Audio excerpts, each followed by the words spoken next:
How's it going, everyone? AZPlow21 back with more WMMA 5 and our UFC save once again, and I am happy to bring it to you here. And let's go ahead and take a quick look at our matchmaking screen. As you can see, we have 5 fight cards already set up.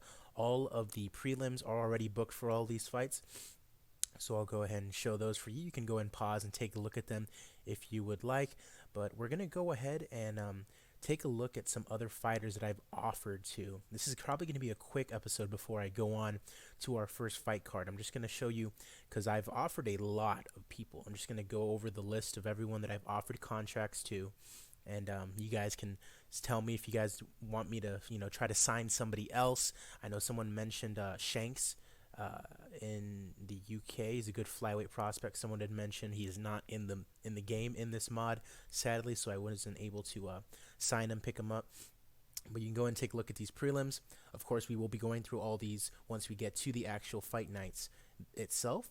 But you can go and take a look at them. And of course, UFC 249, our first pay-per-view, we have scheduled Habib versus Ferguson, and quite a fight card that is going to be as well. You can take a look at the 10 prelims that I have set up for that fight card. The featured prelim being Shogun Hua taking on Glover Teixeira. Right? So let's go and take a look at everyone that I've offered to, and it is quite a list. As you can see here, a lot of contract offers. And the reason I do that is because I like to keep a heavy dose of fighters in the company, so that way I'm able to dish out fight cards every single week. And at first, it's going to be a little rough because a lot of these guys are not going to have very much popularity. But as time goes on, as they get into more fights, win some championships, get a little bit more popularity using our ESPN coverage, they're going to be more popular, and then business is just going to get better. And it's just going to be better if I have more fighters and if they're fighting every single week. The fighters themselves aren't fighting every single week, but we're dishing out fights every week, allowing them to all have opportunities to get bigger. All right, so I'll just go over all of these names, and I'll kind of just dish off, quick little thoughts on anyone in particular that I really like. A lot of these guys are undefeated. The guys that we went through in the last videos or so. It's just kind of stopping over anyone that I mentioned. So Alexander Emelianenko, obviously the brother of Fedor, he's had a little bit of legal trouble, I think, in real life, but I mean in the game he's still fighting, and he's got a decent amount of popularity in Russia. So if we were to go to Russia for a fight card, he could probably main event. I mean, maybe him being in the company might butter up Fedor to want to come for one final fight or something like that. I don't know. This guy's from the Dominican Republic, Ivan Erlhulk Shirtkakov, probably saying that madly incorrectly, but he only has one loss. He's like 17-1. He was hired by the UFC, and he just never got a match booked, and so he got released.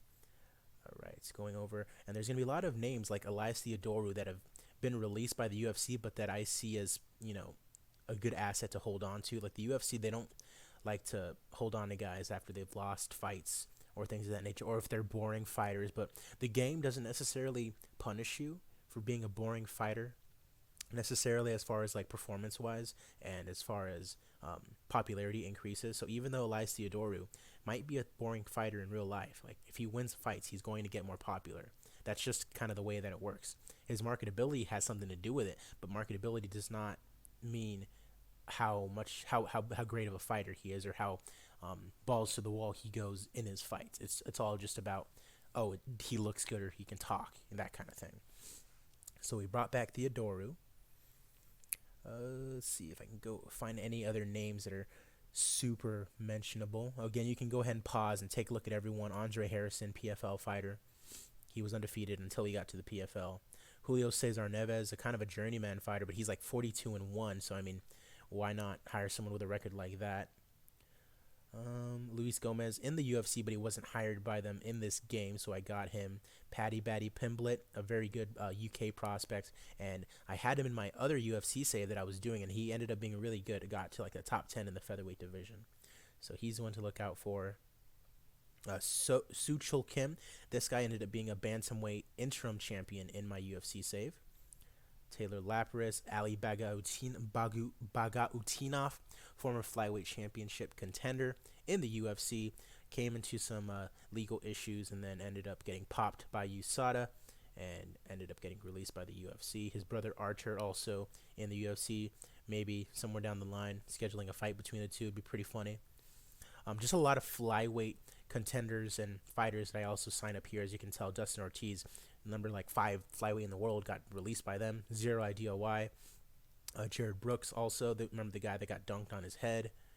Magomed Bibulatov, a good one to look out for. Mateus Nicolau. Naoki Inoue, who's a really good flyweight and who ended up being a perennial champion in my other UFC save. Alexis Dufresne, trying to sign some featherweights. Of course, not all of these guys and girls are going to sign with me. They might go elsewhere. They might want more money. Tanya Evinger, Edion Gomez. A lot of these are kind of just journeywoman fighters who I kind of just want to sign just to have women on the cards. And they might lose 2 in a row, and I might just release them. But just to have women on the cards so I can have those fights going. Keep the women's division rolling essentially right now. And then once I figure out, oh hey, these women in particular are really good, and these ones aren't like so good, then I can release appropriately the fighters that I don't want to keep around.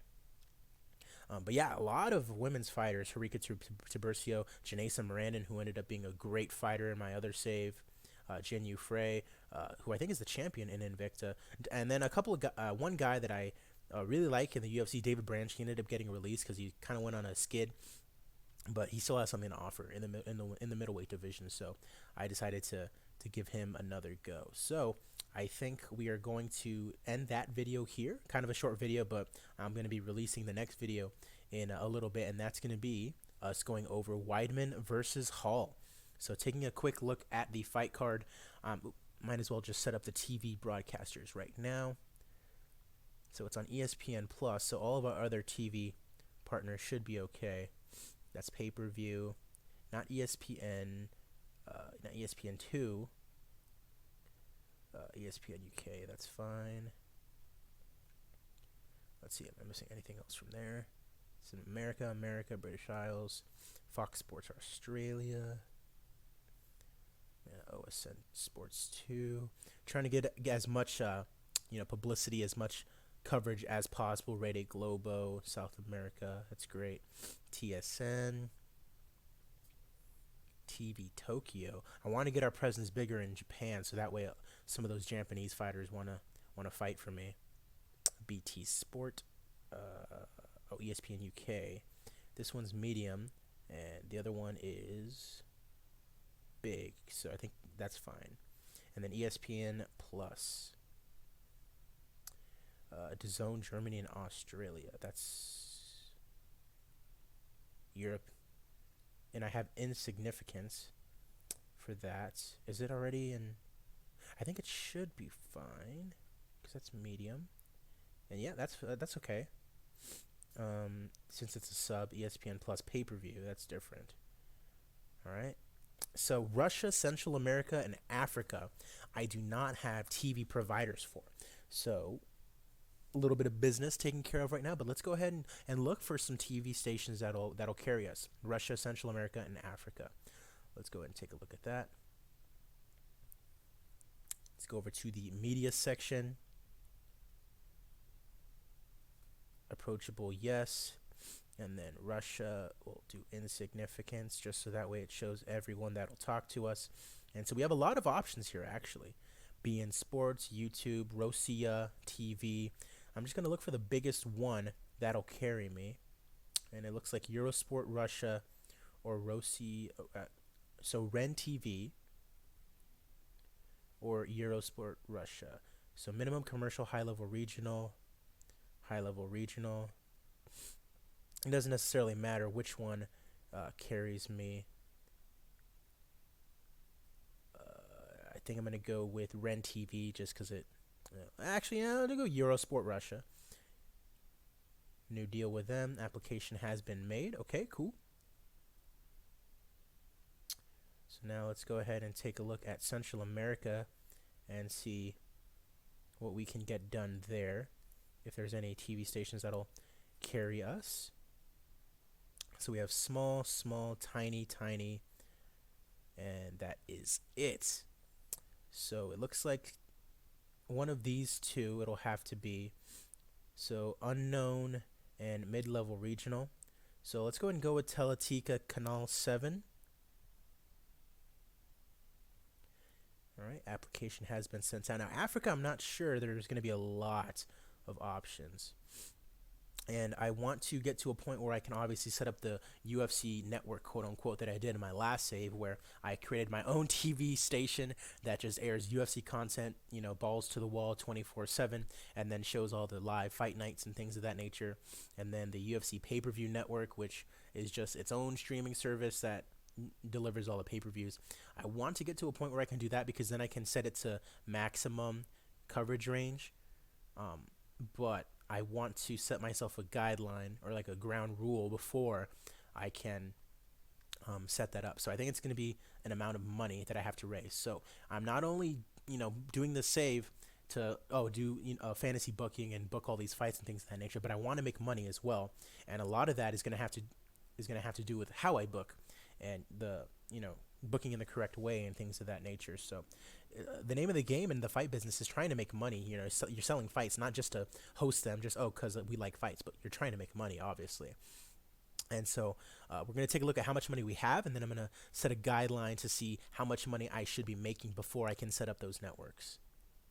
Because it doesn't cost all that much, which is kind of unrealistic. So I think it's going to be, see, I don't know necessarily, because Physique TV is pretty big, and it's in Africa. But that's the only TV station other than Eversport that is in Africa.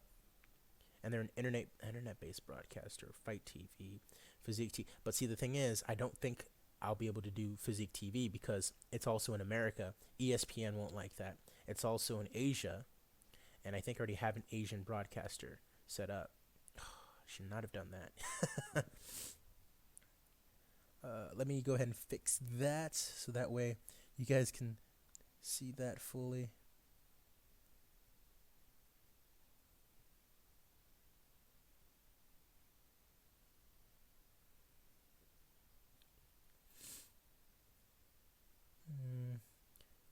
This is what I get for dealing with a not so strong laptop, is that I'm not able to do these not able to do these dual screens like I would like to. So I have to make do with what I have. But I'm gonna fix it before the next video anyways. But taking care of that little piece of business, getting those TV contracts set up. And so now that's going to be the end of this episode. I'm going to go ahead and simulate until our first fight night, which of course is going to be Chris Weidman taking on Uriah Hall. Co-main event, Michelle Watterson, Carla Esparza. We have Ryan Hall and Doo-Ho Choi. Antonio Nogueira versus Eric Anders. Paige Van Zandt versus Alexis Davis. And Brad Tavares taking on Kevin Holland. Prelims are right there if you want to take a look at them. I will see you guys in the next episode.